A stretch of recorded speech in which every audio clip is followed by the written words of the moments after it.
Fjala për. Faleminderit. Faleminderit Ina për propozimin dhe falenderoj të gjithë kolegët që u bashkuan me besoj që në një mendim që të paktën dhuna verbale, psikologjike, institucionale, s'po kaloj te fizike, nuk ka vënd në parlament. Në fakt, duhet ndaj me ju që nuk jam dje refyer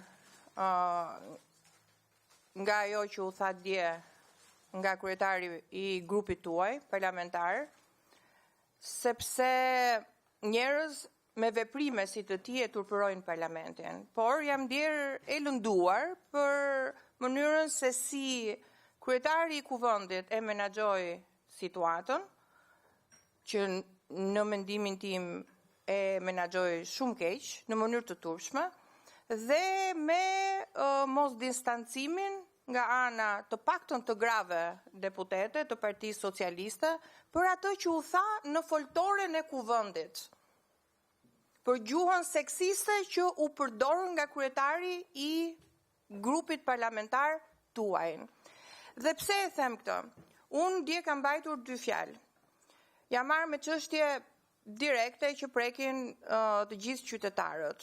Të paktën në zonën ku unë banoj, shkolla e Edi Durham, dhe fola gjatë për problematikën e asaj shkolle dhe për nxënësit që nuk mund të ndjekin nuk mund të shkojnë në shkollën e tyre, po ndjekin klasa me turne në shkollat e tjera.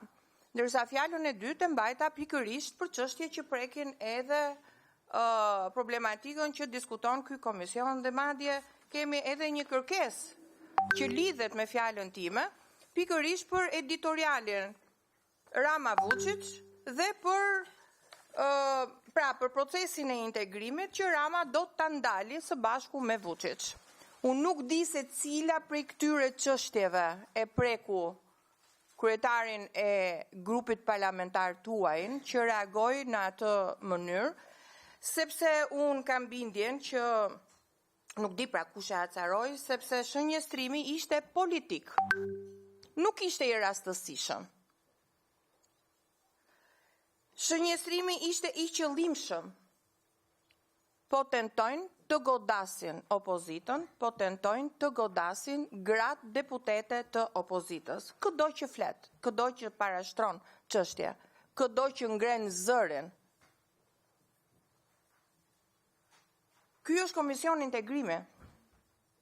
Dhe pikërisht pjesë e kapitujve që janë hapur, por që nuk besoj që me këto ngjarje do mund të mbyllen të paktën për disa vite, dhe të paktën për aq kohë sa Edi Rama apo kryetar grupi si ai që keni ju të jenë në krye, se janë modeli më i keq që përcjellin në çdo familje.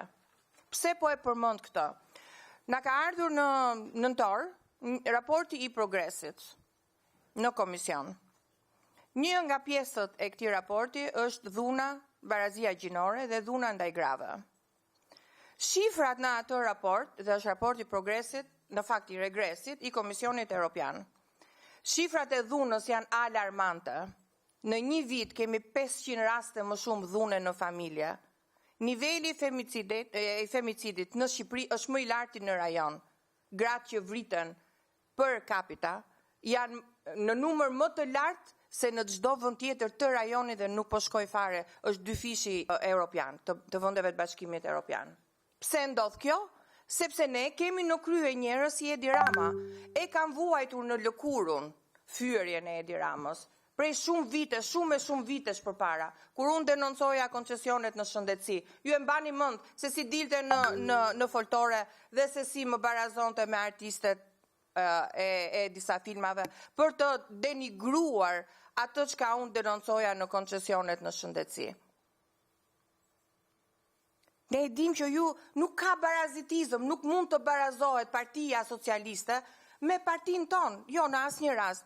Ju i keni pushkatuar gratë, ju i keni torturuar gratë, ju i keni internuar gratë, është e njëjta parti. Është e njëjta parti. Për aq kohë sa juve, edhe ato që keni vrar, pushkatuar, torturuar dhe kur s'keni kërkuar ndjes, unë nuk pres ndjes. Dhe zoti kryetar tha që ka kërkuar 3 herë ndjes, tani të mos tallemi, përdori edhe Bashkimin Evropian. Pse? Për një ndjes fake, të gënjeshtër, mashtrim, që as unë, as ju, as kush nga ne nuk e ham dot, nuk e ka përcejm dot. Të kalojmë tek dhuna që ushtron partia juaj ndaj grave. Më kanë kërcënuar, më kanë shantazhuar mua dhe kolegeve të mia. Jam në 8 çështje gjyqësore për denoncime që kanë bërë nga Selia apo nga Parlamenti. Nga Rama, Tauland Balla, Erion Veliaj e kështu me radhë. Më kanë dërguar në SPAK mua dhe gjithë familjen time. Më kanë kërcënuar në vetë të parë mua, vajzën time brenda një qendre votimi në zgjedhjet e 11 majit. Më kanë përjashtuar 3 muaj së fundmi, se po t'i bësh bashk shumë e shumë muaj. 3 muaj së fundmi duke më hequr të drejtën e fjalës, të drejtën e përfaqësimit të votuesve të mi në parlament. 3 muaj pse? Sepse kërkova heqjen e imunitetit të zëvendës kryeministres Belinda Balluku, se ai është modeli grave që juve ja jepni qytetarëve. Dhe dje tentojnë edhe të më fyen dhe të më denigrojnë me gjuhë seksiste. Kjo duhet ishte dënuar dje. Dhe jo për Albanën, po për të gjitha ato gra që dhunohen, sepse shohin modelin e Edi Ramës, që dhunon verbalisht, psikologjikisht, fizikisht gratë. Sepse shohin modelin e Tauland Ballës, mendoni që ajo foltore hyn në çdo familje, ajo foltore shkon tek çdo i ri, ajo foltore hyn tek çdo fëmijë në shtëpi. Nuk është çështja e Albanës, jo, është çështja e gjithë grave shqiptare. Dhe në asnjë rast nuk mund të barazosh një parti që kërkon zgjedhje të lira e të ndershme, shkëputje nga krimi organizuar, me një parti që vjen në pushtet me arrogancë, duke dhunuar dhe deputet dhe duke dhunuar gjithë qytetarët, që vjen me zgjedhje të dhunuara apo me lidhje nga bandat kriminale. Unë distancohem nga çdo bandë kriminale, nga çdo lidhje me bandat kriminale dhe nga çdo person që futet në kuvend prej bandave kriminale. Pra nuk mundet barazohet në asnjë rast një deputet që hyn dhe ka edhe nga Partia Socialiste të tillë plot. Fati keqës që nuk ngren zërin. Një deputet që hyn me votë të lire të ndershme dhe një deputet apo deputete që hyn me ndihmën e bandave. Sigurisht që këtu distancohemi. Sigurisht që këtu do e denoncojmë. Sigurisht që do vazhdojmë ta denoncojmë pavarësisht presioneve, kërcënimeve, shantazheve që na bëhen edhe familjarëve tanë brenda qendrave të votimit nga bandat kriminale që ju sjellin në pushtet apo jashtë qendrave të votimit. Në asnjë rast nuk mund të ketë barazitizëm mes partive tona.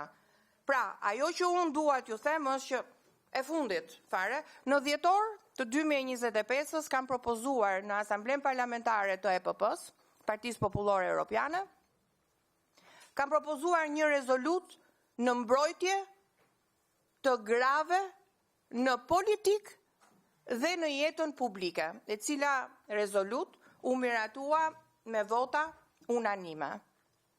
E kam bërë sepse e kam djerë që gratë në politik, pikërisht për shkak të dhunës, qoftë online, qoftë offline, si ajo që neve përjetuam dje, është një dhunë e cila mundohet që ta zbehi rolin e grave në politik.